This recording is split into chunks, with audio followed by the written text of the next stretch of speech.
Hello everybody and welcome back to the fifth and final round here with Esper Glory. And we're currently 2-2, so we're going to try our best to get a positive record here. We lost the die roll, so we lost the first half of the battle here, but I'm still really happy about how the deck performed. I mean, we never got swept entirely. So yeah, I'm happy with how this deck performed, honestly. I wouldn't mind some more early discard. I think that would be nice. Noble Hierarch, sure. Thoughtseize. Thoughtseize was a good draw here. I think I'm gonna go ahead and get a Watery Grave.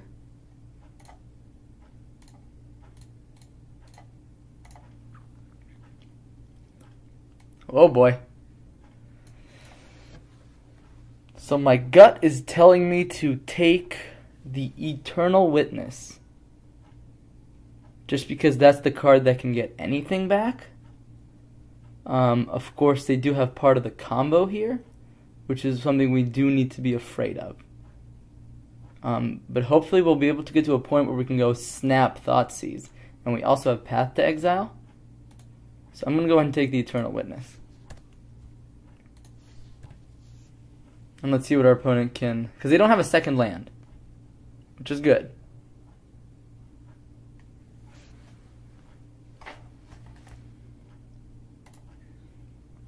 And next turn we can... Alright, and... Ooh, red. That's interesting.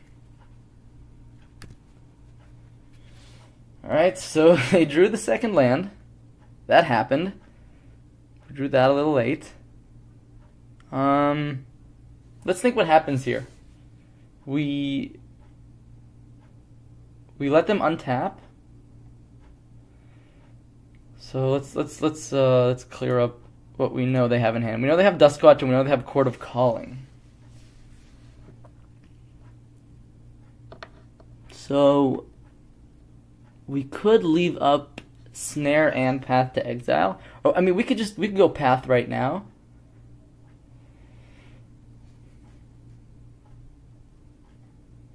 Yeah, what happens if we go Path right now? We could do it on upkeep, right? Or can they still combo off? Let's think. So 1, 2, 3, 4, 5. All they need, I mean, they have it. They have core for 5. I think we have to do it right now. Or else they have infinite mana plus a Duskwatch Recruiter to find Walking Ballista or something like that. So I think we have to make that play here. It gives them a land, but it also means we don't die, which is important if we want to play Magic. So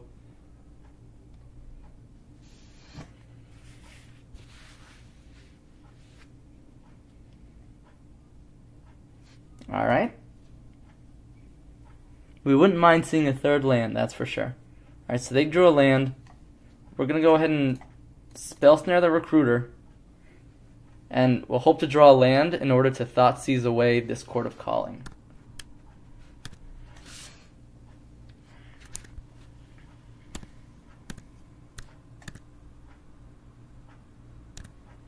Preferably like a Darkslick Shores, a Seachrome Coast. Honestly, anything will work here. Path to Exile. That's alright, but they can still... Like, what happens if we Devour Flesh here? They're left with probably just Noble Hierarch, and that's 5 mana. Maybe we just want to get this creature out on the board, or do we want to stifle their mana?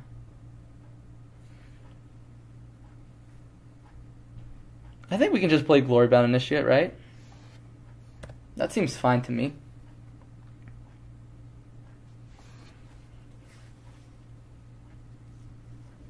They can't chord for anything right now, and we'll be able to, with Path to Exile, we should be able to interact with a Devoted Druid, just like that. Okay, man, God, why is it always so stressful against a deck like this? Okay, so we know we can't stop Chord, right? So we definitely are pathing Devoted Druid this turn. We want to see if we can maybe force something to happen here.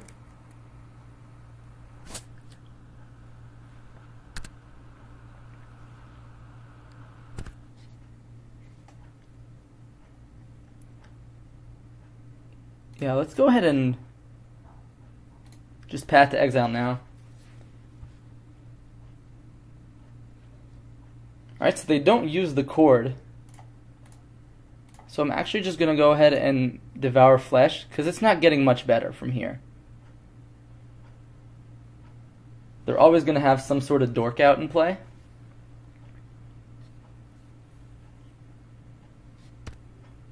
So here I guess they could cord for Eternal Witness. But then we can snap Thoughtseize whatever they take. You know, back into their hand. So it's not the worst thing in the world. Yep. Sure.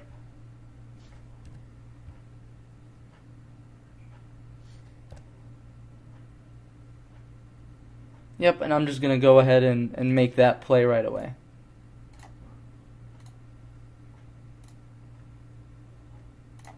For a second I was worried I didn't actually cast Thoughtseize this game, but I did. And we're going to take that. And hopefully we can ride out this Painful Truths to victory. Man, never lucky, huh? And a Renegade Rallier, my gosh.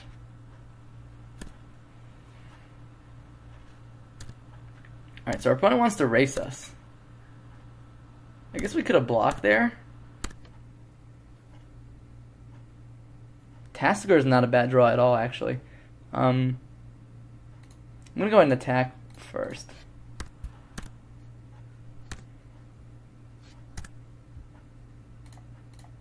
Let's go ahead and Painful Truths. You have a Thoughtseize. Ooh, that's interesting.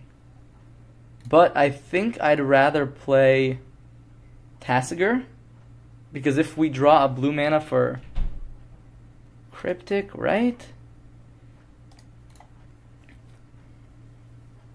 Yeah, if we do draw a blue mana for Cryptic command, we win on the spot, or we should, ideally.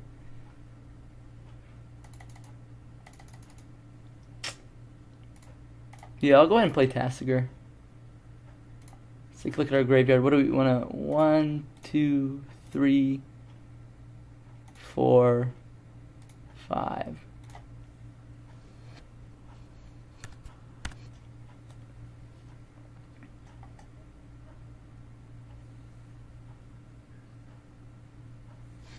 Yep, they'll go ahead and activate Duskwatch Recruiter.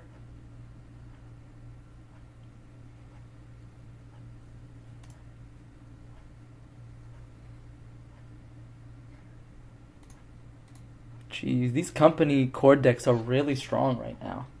They're so redundant, it's very hard to disrupt them. So they have Vizier, which is scary. But thankfully we exiled all of their devoted druids so far. So that's a Vizier, it's in play. That's a Renegade Rallier that's in play. Alright, yep, they got another Recruiter. Probably are not attacking. Blue mana, one time. Not quite, huh?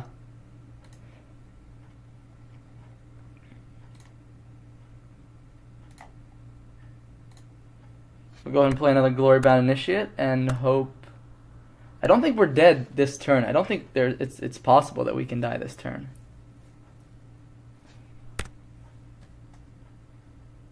Even like a massive Walking Ballista. Alright, so they whiffed on that Duskwatch Recruiter,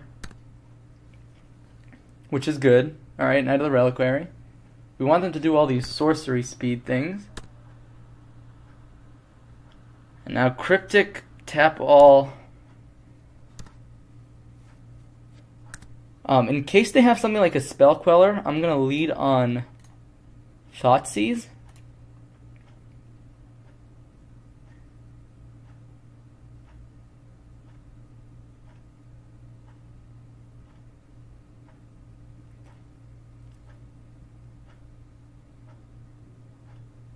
So they obviously have Court of Calling, right?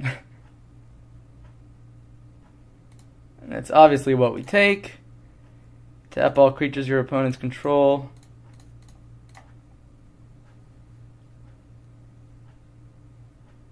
And we swing out. And we take the victory there. Poof! God damn it, Cord Company decks. Oh gosh. Alright. Cut Devour Flesh, pretty poor here. Countersquall seems pretty solid. We'll see if we have room for it. Spellbomb seems okay. Same kind of idea as the whatchamacallit, against Eternal Witness. Collective Brutality still seems pretty good here, honestly. I don't want to cut Brutality. Brutality is really strong. Mana Leak might be the cut.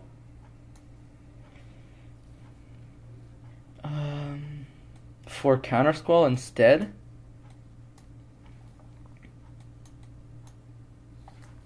Spellbomb? Does Spellbomb deserve anything? Even one slot? I mean, Ewit is very annoying, but I mean, Ewit is good, and I think we should. I mean, obviously, how many though? How many? And oftentimes we do get into the grind where we need Painful Truth, so I'm uncomfortable cutting that from the deck. Maybe we can cut. Nah, it's tough. Maybe cut one Initiate, add one Spellbomb. Maybe two Initiates, one Spellbomb. Let's go with that. Because I think this deck does play heavy Witness. A lot of Eternal Witnesses.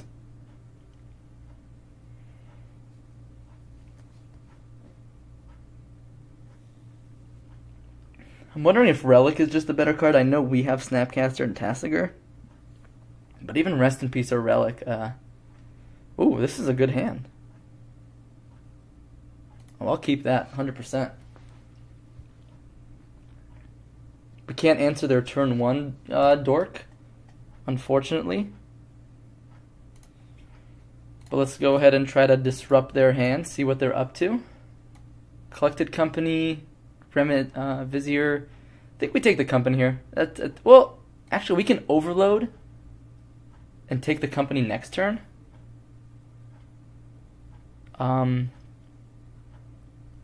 I guess we take the Vizier. I'm gonna take the Duskwatch Recruiter. I think that's at the end of the day going to be the more threatening card for sure. I'm sorry, I took the Duskwatch Recruiter, right? Yeah, Duskwatch Recruiter is going to be the more threatening card. Vizier is, I think, less threatening. It's a combo piece, but it doesn't dig them through the deck in the grind, so they need Devoted Druid to make it work. But this is going to be the spot where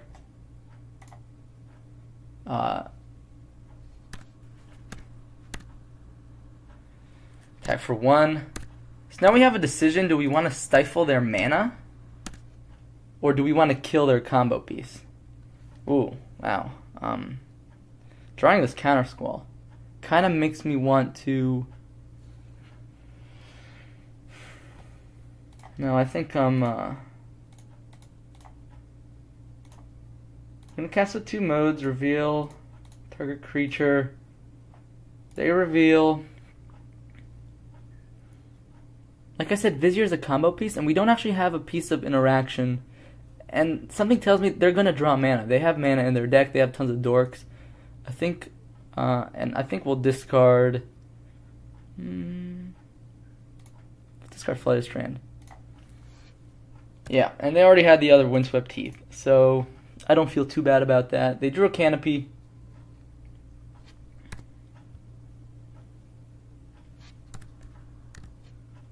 So now we're in a pretty good position against them.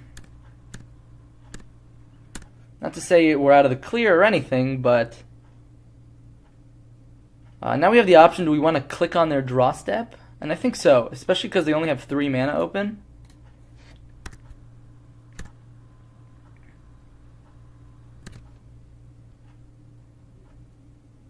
That way they can't Collected Company in response.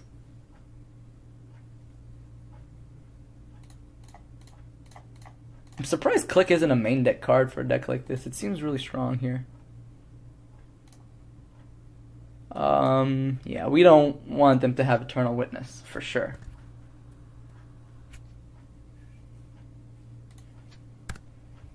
But if they're crack fetching here, maybe they drew Company. Or the Knight of the Reliquary. That's a pretty good card here. Interesting. Do I trade here? I don't think I trade, right? I think I just take the 1. I think this Click is a bit more valuable. Alright, I think we'll start with Serum Visions. Thoughtseize Brutality. I think we know their hand. I should have noted it, but both of these cards don't actually deal with a Knight of the Reliquary, unfortunately. We could leave this to kill the Hierarch.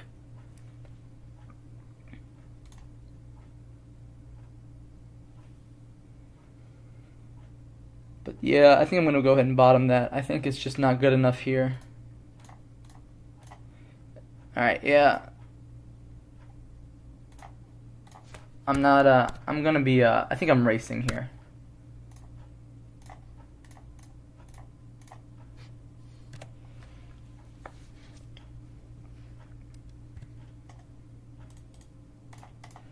So they can pump their board with, oh, okay, Duskwatch Recruiter is pretty good too. Alright, they don't attack. Cryptic Command, huh?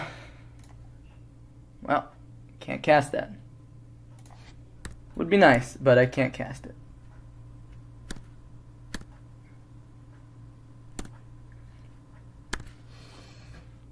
And now this Duskwatch Recruiter is going to flip. Oh boy. Ooze. Ooze shuts off Snapcaster Mage. Yep, this grows Knight of the Reliquary. That's the reason we couldn't attack, you know, because we knew that that was going to happen.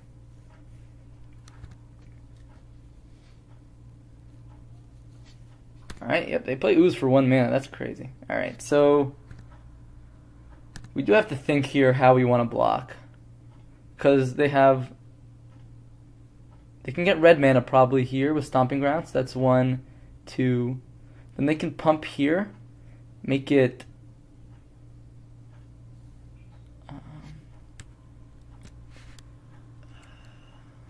maybe I should be blocking the Duskwatch Recruiter, but then Scavenging Ooze just takes over the game, right?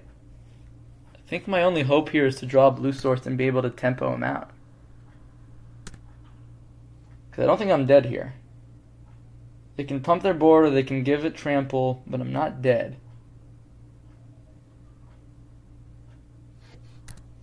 Right? Because they can only pump 2. Did I do my math right?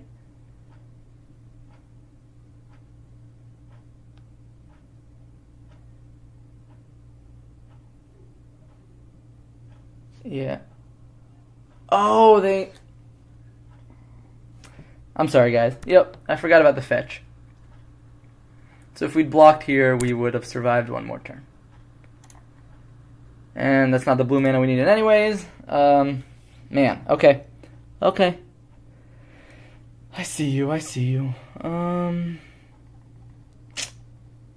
Yeah, I'm not sure if, aside from that play, I don't know how much differently we could have done that. We just kind of wish we could see more of our removal spells, of course, but I still think Painful Truth is really important to the card advantage engine. Still haven't seen Batterskull all day. Would love to see Batterskull. I guess we would like to play first. I think that's a keep. We got Serum Visions. We have turn 2 play. We have removal if we draw Black Source. And we have some graveyard hate here. So it's a bit loose, but it's a keep, I think. Opponent goes to 6, and they keep. And they put on top, Alright, so let's go ahead and start with the Serum Visions. Snap on bottom, Fountain on top. Alright, so no black source. No black source yet. We'll see if we can pull out a victory here. Really, the best way to beat them is, push, snap, put, pass, snap, path. Those are the lines that are going to win you the game here. Alright, we were able to dodge the turn 1 dork, so there wasn't too much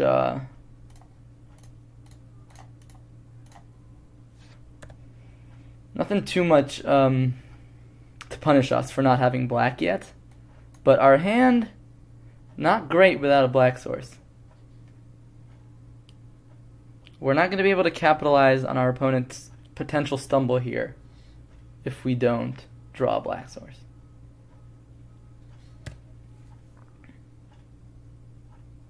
Psh, that is quite the black source there, huh? Let's go ahead and play the Spell Bomb.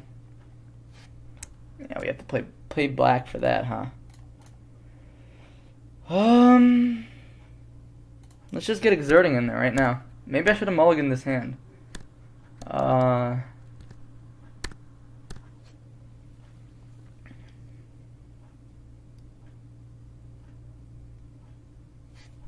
my god, are they gonna chord? Devoted Druid? I'm sorry, guys. This is not how I wanted this to end. This is really not how I wanted this to end.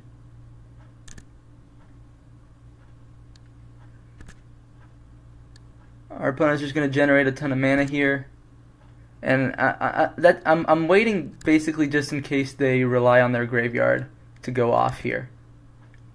And they have the Duskwatch Recruiter. So that's it. We lost. Wow.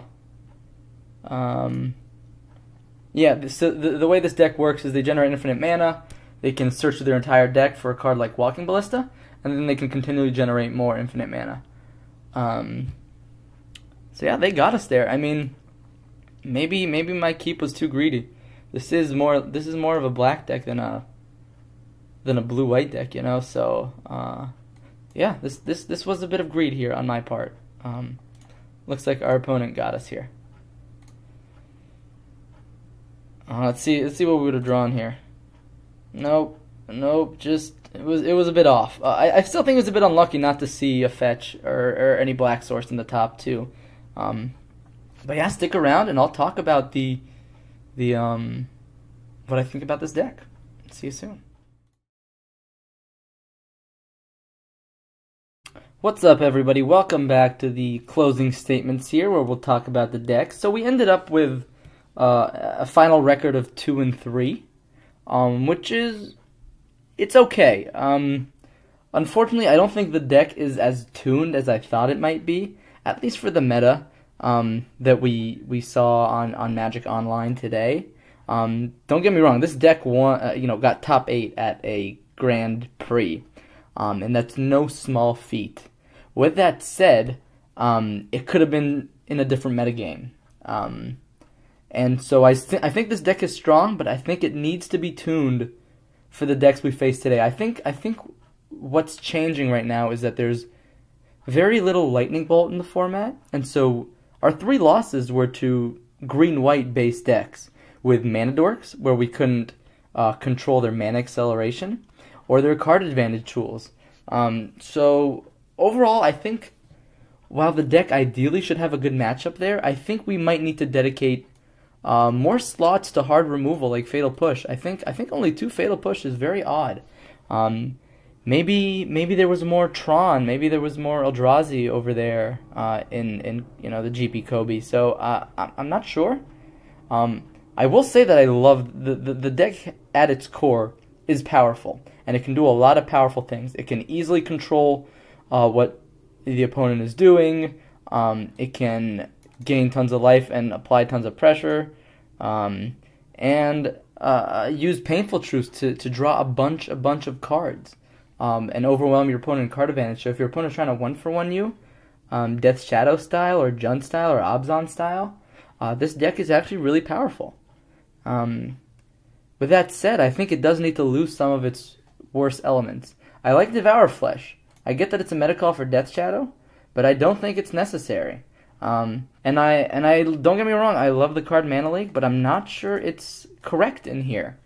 I get that you need, 2 mana interaction, but I have a feeling Fatal Push or more discard is better suited for that slot. We lost on turn 3 that last round because we didn't have Path, we didn't have, we had Push, we didn't have the black mana, but the point is we didn't have interaction. And so while I get that Mana Leak is a strong card, and technically Mana Leak could have helped us in that last round, but the point is that I think the metagame is going to revolve more around creatures, and I think with Collective Brutality and Targeted Discard, I think the combo matchups are already going to be pretty decent. So overall, I think the main deck is strong, but could use a little bit of help. And I think the mana base also could use a little help. I think more fetches might do the deck some good. Maybe one less island, and one less Shambling Vent or Darkslick Shores, and maybe add 2 more deltas in there somewhere. I think that could really help the deck in the long run. I get that it not as synergistic with the whole life loss, life gain plan, because fetching hurts, but ensuring that your colors are online is very important. And that just could be kind of like hindsight from not getting the mana in that last game. But overall, I think there's tuning to be done in the deck. But with that said, I think there's also a lot of potential. If you noticed, we didn't get swept a single game. We won at least one game out of every single one of our series, which tells me that this deck has potential, and it has power to compete in the metagame. Whether that means tuning the deck for the metagame, or practicing with it more, or just drawing better, who knows? This was just 5 matches, and you need a lot more data. But the fact that it won or got a top 8 at a Grand Prix just goes to show that this deck has potential. And if you guys are Esper fans, or in general just mid-range blue fans, give this deck a try. Tune it, play with it, see what works, see what doesn't, and maybe we can try to advance this archetype to be consistently powerful. In terms of the sideboard, we didn't face Dredge at all. I didn't face much graveyard-based decks at all. So I wonder if maybe we can cut one Spellbomb and maybe include some type of Wrath effect, like maybe Engineered Explosives, Supreme Verdict, something of that nature. But I would want something that's interactive quickly. But yeah, and we didn't see any Death Shadow, so of course a lot of these sideboard cards just didn't get much use today. So we didn't metagame correctly, or Modern is so variable that it's hard to metagame correctly, especially for just 5 matches. I mean, yeah, if you're going to a 15-round tournament, you're probably going to use these sideboard cards more often, but 5 matches is very hard to assess whether the sideboard is good or not. But with that said, thank you guys so much for watching. I think I'm actually going to do Jeskai Flash next in my GP decklist series. I think Jeskai Flash looks really cool, and it's put up some 5-0s as well since then. So that could be the deck with the most potential. Who knows? And I have maybe 95% of the cards for it, so it won't hurt the wallet too much. Yeah, but with that said, hope you guys enjoyed this series. Please, like, subscribe, comment, let me know what you think about this deck. I haven't heard much people talking about it. It got top 8 and then it kind of fizzled out. So, I'm interested to think. What do you guys think about this deck? Do you think it could some card changes to make the deck better? Let me know, and maybe I'll try out an updated version of this deck down the road, because it's definitely a cool deck. Definitely has a lot of cool qualities to it. And this was definitely a good testing experience to know what works, what doesn't work, and especially what hands to keep and what not to keep. So, hope you guys enjoyed it and learned something, and have a great rest of your day. I'll see you next time. Bye-bye.